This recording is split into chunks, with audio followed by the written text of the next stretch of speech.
Alright, howdy folks, welcome back to the channel, welcome back to Gates of Hell with the Liberation DLC. If you're watching this video, that means Liberation DLC has gone live on Steam, so you can now buy it and add it to your library and finally start updating your game and get into Liberation ASAP. Now while you're downloading that and you are curious to see what's in there precisely, I'm going to try to give you a very detailed but relatively quick sort of overview of the content. And when I say quick, I mean we're talking 500 new infantry skins, we're talking 50 new small arms, we're talking 500 plus editor assets to create like a Western Front scenario, we're talking 20 new multiplayer maps, we're talking 25 new conquest or dynamic campaign maps. I can't showcase those all to you without this being a 4 or 5 hour video, and that's not what you're interested in, and I'm not in that either. So today we're doing a quick look at the new American stuff in the Liberation DLC, a quick look at the new German stuff in the Liberation DLC, which may come as a surprise. I guess I even forgot to mention the 6 new German campaign missions, the 6 new American campaign missions, as well as 4 skirmish missions for the Americans. But today we're taking a quick look very first at content update number 5. There's timestamps in the description below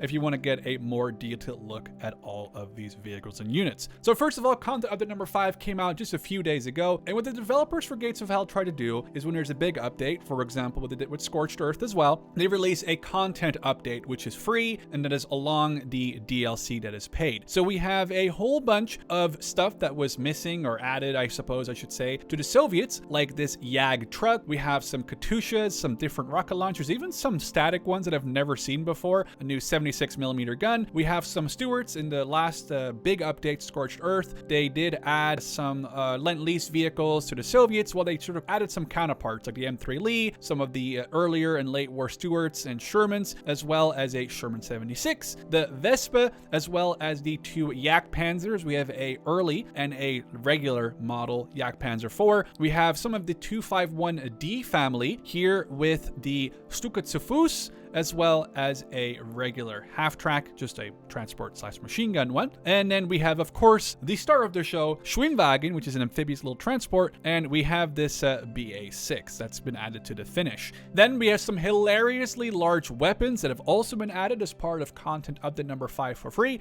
The SPG-44 scoped, the FG-42 scoped, the ZB-26, a Czech, or I should say Czechoslovak machine gun, as well as a specific version of the Thompson submachine gun that comes in a 20, 30, and I think also 50 round variant, which I think was used by Soviet Marines. Then we have this new model of the flak truck, and I'm not sure if this is in content update 5 or if it's in Liberation, but there are now Panther camos that are appropriate for Normandy in both a, well, not winter and winter variant. Surprisingly, there isn't just German and American equipment added as part of Gates of Hell's Liberation update. We have 2 LCAs here, one with a rocket projector and one that's just a pure troop transport. And what's interesting is, maybe a little spoiler, there is now an English, or England, I should say, faction under Gates of Hell's editor. If that is a spoiler or teaser for what's to come, I don't know, but I just thought it was interesting, and you can find these on some of the missions in the US campaign. Then moving on to the German equipment that's part of Liberation specifically, we have the Hummel and the Nashorn,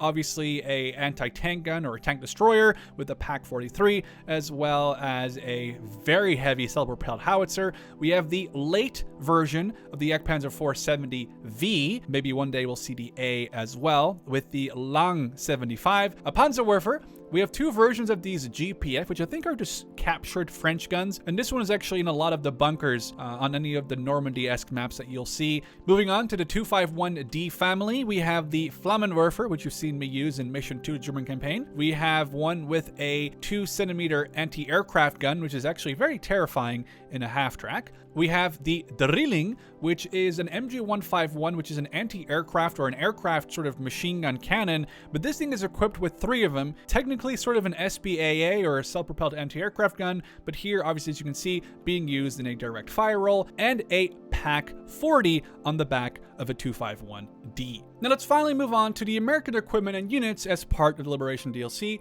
Please keep in mind two things. Number one, I have enlarged certain things like this guy here to become a little bit more obvious on this terrain, as well as this is as complete as possible, but this is their truck and car section with a whole bunch of GMCs, some with 50 cals, very dangerous, some Jeeps, regular Jeep, 30 cal Jeep, 50 cal Jeep. We have this stretcher, which is actually a vehicle, and you may see a video with that very soon. A couple of these WC-52, some of the 50, this here with a 37mm gun, and just some more trucks, including a specific Red Ball Express variant. All right, let's move on to their aesthetic weapons and guns, artillery, machine guns, etc. Keep in mind, I'm not claiming to be an expert. I definitely don't know the exact name to every single one of these vehicles. I've also enlarged some of them, like these mortars, to kind of showcase them better in this grassy terrain. Same goes for this Browning.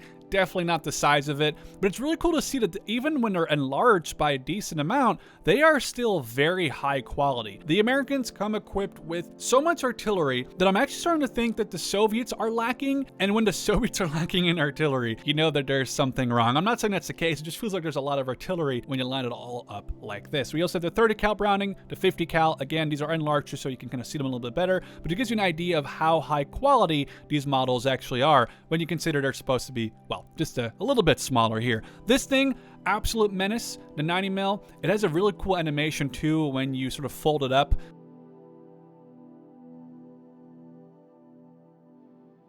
And now it can be towed or moved at will. Moving on, we do have some 76mm guns in different carriages, so they just look different. We have some 75mm howitzers. I've actually used some of these in my Conquest campaign.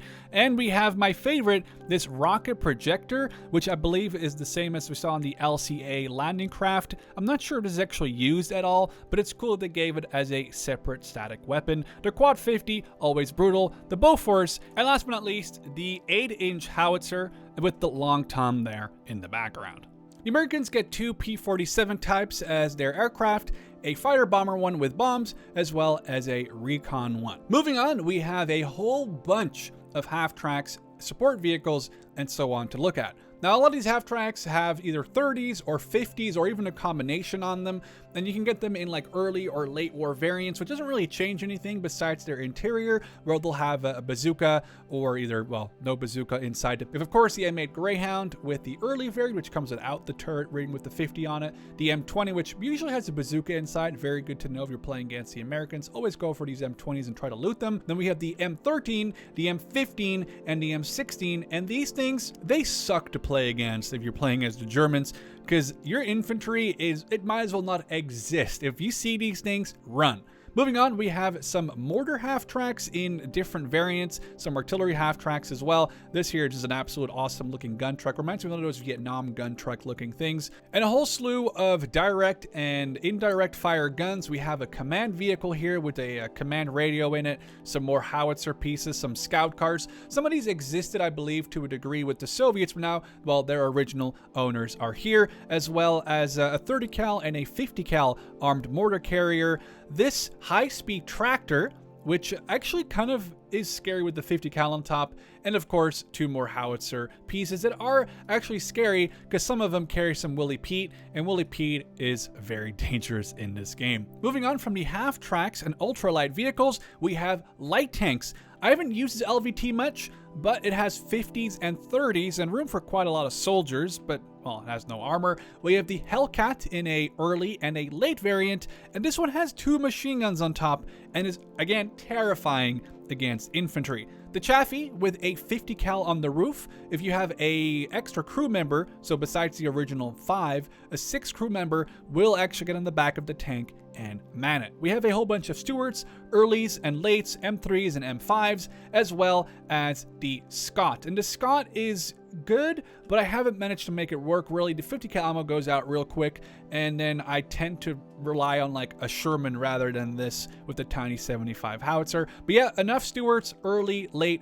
M3A1, and 5A1 to take a look at. If you were allowed one word to describe the American mediums in Gates of Hell, it would be Sherman.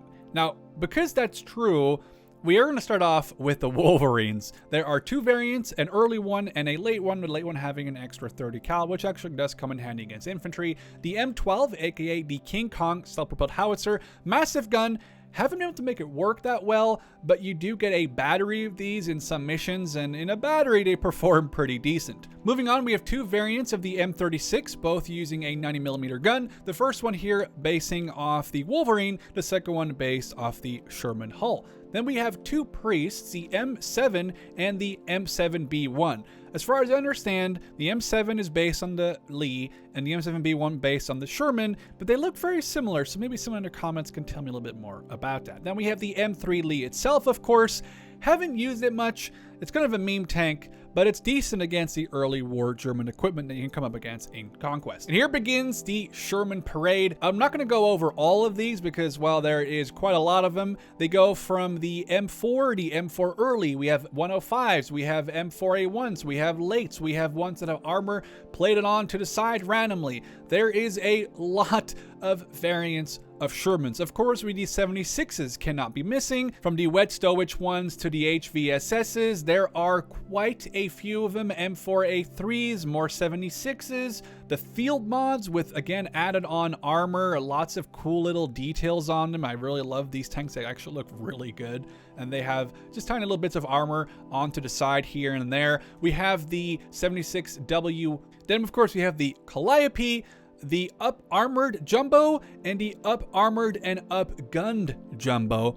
And then last but not least, the Americans do have 2 heavy tanks, the regular Pershing and the super Pershing. With 500 new skins in the game, there's no way I was going to be able to show you all of those without this being like a 4 or 5 hour video. So just getting a relatively quick sort of roundup, but this is in no way an exhaustive list. We have the 101st Airborne in early and late war, as well as the 1st Infantry Division in early and in late war. Of course, the winter skins, but I haven't actually shown any tank, but they are definitely there. This is the 1st Special Service Force Demolition Infantry. We have the 29th Infantry. We have the 82nd Airborne. We have the 1st Armored. We have the 2nd Armored in the winter. We have the 3rd Armored. We have unnamed Armored. We have Engineers with their special helmet symbol. We have a Mountain Engineer. We have Military Police. We have Navy Shore Party from the United States Navy. We have a regular sergeant, we have a captain, we have a ranger rifle grenadier here in the winter kit. We have a ranger, regular ranger from late war, it looks like, crew member in the machine gun crew. We have a regular rifleman AT, as well as a tank company commander, something that you probably don't see a whole lot on the battlefield. So this was just to give you a very quick look at what you can expect from Liberation DLC, hopefully one that was as comprehensive but not time-consuming as possible. For now, I hope you guys enjoyed this video. I can't wait to see what you guys think about the Liberation DLC. Let me know down in the comments if you have bought it and what you think of it so far, and I cannot wait to catch you in the next one.